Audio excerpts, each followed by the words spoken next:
السلام علیکم فرینڈس، میں سید زیبا آپ لوگوں کا آپ کے اپنے چینل سید اسٹڈی پوائنٹ میں ویلکم کرتی ہوں۔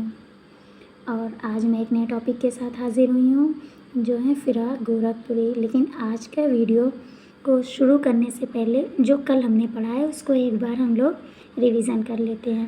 کل ہم نے جوش ملیح آبادی کے بارے میں پڑھا ہے۔ جوش ملیح آبادی یہ بہت سارے القاب ہیں جن میں شاعر شباب، شاعر انقلاب، شاعر اعظم، شاعر رومان، شاعر فطرت، لفظوں کے بادشاہ وغیرہ کے ناموں سے جانے جانے والے جوش ملیح آبادی۔ آپ کا پورا نام شبیر حسن، شروع میں آپ نے شبیر تخلص کیا، بعد میں جوش۔ آپ کی پیدائش 1896 عیسوی میں ملیح آباد میں ہوئی اور آپ کی وفات 1982 میں اسلام آباد میں ہوئی۔ آپ کے والد کا نام بشیر احمد خان اور والدہ کا نام بسم اللہ بیگم تھا۔ آپ نے شاعری کی ابتدا غزلوں سے کی۔ والد کے کہنے پر آپ نے مرزا ہادی عزیز لکھنوی کی شاعری میں شاگردی اختیار کی اور سلیم پانی پتی کے کہنے پر آپ نے نظم گوئی شروع کی اور آپ کی پہلی نظم ہلال محرم ہے۔ حکومت ہند نے آپ کو پدم بھوشن اعزاز سے بھی نوازا 1954 میں۔ نثری کارناموں میں آپ کے مقالات زریں اور آ کے شہر، آپ نے خود نوشت بھی لکھا۔ اس خود نوشت کا نام یادوں کی بارات ہے۔ شعری مجموعے میں آپ کے کون کون سے ہیں؟ جیسا روح ادب آپ کا پہلا شعری مجموعہ ہے۔ عرش و فرش، شیب و شفو، جنون و حکمت، سرود و خروج، الہام و افخار، نظیم و ظہار، طلوع و فکر وغیرہ قابل ذکر ہیں۔ چلیے ہم آج کے اپنے ٹاپک پہ آتے ہیں۔ آج کا ہمارا ٹاپک ہے فراق گورکھپوری پہ۔ تو فراق گورکھپوری کی پیدائش 1896 عیسوی میں ہوئی گورکھپور میں۔ 1896 عیسوی میں جوش ملیح آبادی کی ہوئی اور ہم نے آپ کو بتایا تھا 1896 عیسوی میں رشید احمد صدیقی کی۔ آپ کا پورا نام رگھوپتی سہائے تھا۔ فراق آپ کا تخلص تھا۔ آپ کی وفات 1982 میں دل میں حرکت قلب کی وجہ سے ہوئی۔ حرکت قلب مطلب ہارٹ اٹیک کی وجہ سے آپ کی وفات ہو گئی۔ آپ کے والد گورکھ پرساد کیا تھے؟ ایک پیشے سے وکیل تھے اور شاعری بھی کرتے تھے۔ شاعری میں انہوں نے اپنا تخلص کیا استعمال کیا تھا؟ عبرت۔ اور آپ کی والدہ کا نام دلاری دیوی تھا۔ شاعری میں فراق کے استاد کون سے تھے؟ سب سے پہلے آپ کے استاد پروفیسر ناصری، وسیم خیرآبادی اور ریاض خیرآبادی تھے۔ آپ نے BA الہ آباد یونیورسٹی سے کیا۔ آپ نے PCS کا ایگزام بھی کوالیفائی کیا۔ کتنے میں؟ 1919 میں۔ فراق UGC کی طرف سے نیشنل پروفیسر 1959 میں ہوئے تھے۔ آپ نے تحریک آزادی میں بھی حصہ لیا اور جس کی وجہ سے آپ نے 2.5 سال کی سزا بھی کاٹی۔ ذیل میں فراق کی ملاقات، آپ کی ملاقات کن سے ہوئی؟ عارف ہنسوی، حکیم آشفتہ، مولانا احمد علی، حضرت موہانی اور مولانا ابوالکلام آزاد سے آپ کی ذیل میں ملاقات ہوئی۔ فراق کے کلام میں ہندوستانی دیومالائی عناصر کا اثر سب سے زیادہ پایا جاتا ہے۔ آپ نے 19 سال کی عمر میں شاعری کہنا شروع کر دیا تھا اور آپ کے استادوں میں میر مینائی اور داغ کا نام سر فہرست ہے۔ آپ مصحفی کے دل دادا تھے۔ فراق نے میر مصحفی، ذوق، داغ اور ناسک کا اثر قبول کیا۔ آپ کے کلام میں انگریزی، ہندی، سنسکرت کا بھی گہرا اثر پایا جاتا ہے۔ فراق کی شاعری لب و لہجہ، سکون، نرمی اور ٹھنڈک سے پہچان لیا جاتا ہے۔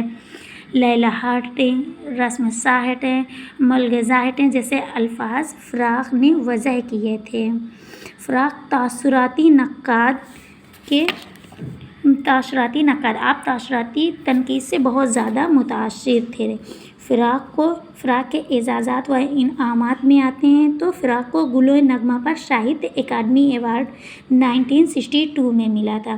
آپ کو پدم بھوشن ایوارڈ، جیسا کہ ہم نے ابھی اس سے پہلے پڑھا، جوش کو بھی پدم بھوشن ایوارڈ کتنے میں ملا تھا؟ 1954 میں ملا تھا۔ حکومت ہند نے دیا تھا۔ اسی طرح آپ کو بھی پدم بھوشن ایوارڈ اور سوویت لینڈ نہرو ایوارڈ 1968 میں ملا تھا۔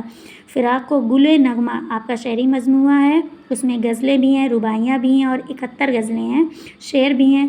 اس پر گیان پیٹھ ایوارڈ 1969 میں ملا تھا۔ اور گیان پیٹھ ایوارڈ ساہتیہ جگت میں ایک بہت ہی بڑا ایوارڈ ہوتا ہے جس کے اور اس کی استھاپنا گیان پیٹھ ایوارڈ کی 1961 میں ہوئی تھی، اور سب سے پہلے یہ ایوارڈ 1965 میں جی شنکر کروپ جی کو دیا گیا تھا۔ ان کی کون سی لینگویج تھی؟ ان کی ملیالم بھاشا تھی۔ تو 1969 میں یہ ایوارڈ فراق کو دیا گیا تھا۔ اردو میں ابھی تک یہ ایوارڈ 5 عظیم ہستیوں کو مل چکا ہے، جن میں فراق کا نام سب سے پہلے فراق کو گل نغمہ کے عوض میں ملا تھا 1969 میں۔ دوسرے نمبر پہ قرۃ العین حیدر کو ان کے ناول آخری شب کے ہم سفر کے لیے ملا گیا تھا۔ تیسرا علی سردار جعفری کو ان کے شعری مجموعہ نئی دنیا کو سلام کے لیے ملا تھا۔ چوتھا اخلاق محمد خان شہریار کو ان کے شعری مجموعے اسم اعظم کے لیے ملا تھا۔ اور پانچواں گلزار جی کو 2024 میں بھی یہ ایوارڈ ملا تھا۔ تو اب تک 5 لوگوں کو، اردو کے 5 لوگوں کو یہ گیان پیٹھ ایوارڈ مل چکا ہے۔ فراق کو اتر پردیش اردو اکیڈمی ایوارڈ گل نغمہ پر 1961 میں ملا تھا۔ فراق کو ساہتیہ اکیڈمی فیلوشپ 1970 میں ملا تھا۔ فراق کے کارنامے ہم دیکھ لیتے ہیں۔ تحفہ خوشتر ان کا پہلا شعری مجموعہ ہے جو 1922 میں شائع ہوا۔ 16 ساز، روح کائنات، مشعل روپ رباعیوں کا مجموعہ ہے۔ رمز و قناعت، شبستان، گل نغمہ، ہزارستان، غزلستان، شعرستان، دھرتی کی کروٹیں، بزم زندگی، رنگ شاعری۔ اور ان کے تنقیدی تصانیف میں اردو کی عشقیہ شاعری، حاشیے بہت زیادہ مشہور ہیں۔ اندازے کیا ہے؟ ان کے تنقیدی مضامین کا مجموعہ ہے۔ خطوط کے مجموعہ من آمن ہے۔ اور بھی ان کی تصانیف میں اردو ساہتیہ کا اتہاس۔ اس طرح فراق کے بارے میں مختلف خیالات جو شاعروں نے ان کے بارے میں کہا، اس کو دیکھ لیتے ہیں۔ محمد حسن نے فراق کو اردو شاعری کا آسکر والڈ کہا ہے۔ محمد حسن نے فراق کو اردو ادب کا جانسن کہا۔ آسکر والڈ اور یہ جانسن، یہ انگلش کے رائٹر ہیں، ان سے فراق کو کمپیئر کیا گیا ہے۔